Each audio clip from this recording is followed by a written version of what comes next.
Alright mga idol, magandang araw sa ating lahat. Andito tayo sa may hill po, doon sa kanto ng hill na siyang ating gagamitin sa loob ng 4 to 5 araw. Depende yan pag hindi ginamit ang anak ko itong motor. Dahil pag ginamit niya ng ginamit, matik. Tawid po, tawid. Okay, tuloy tayo. Opya, pinatawid lang natin siyempre yung tao. Waiting tayo mga idol sa stoplight. Ayan na naman yung ating traffic enforcer na nagmamando. Siya yung nakakaalam sa daloy ng sasakyan. Wala pa tayo, sila pa dun. Gapang-gapang pa sila. Kaya na hahataw na yan. Bakit? Ano bang sasakyan nyo? Lexus. Oh. Okay, kami na, pinagbigyan na nila. Okay, dandahan lang.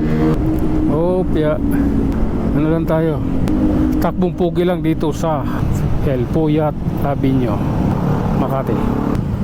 Op. Ayan, kailangan natin kunting birit dahil masyado na tayong napalayo. Okay, Bautista Street mga idol, stoplight. Waiting. Okay.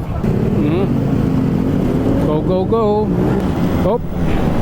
Nako, naghuhukay dito.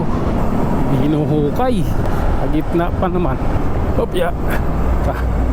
May bata. Alalay lang mga idol, alalay. Kailangan natin ng reality. Mahirap na eh. Tuloy tayo sa ating biyahe mga idol. Kumusta kayo dyan? At kumusta ka naman ako? Pwede bang ganon? Oh, yeah. Nasa Pasay na tayo mga idol, sa awa ng Diyos. Okay. Liliko tayo dito mga idol.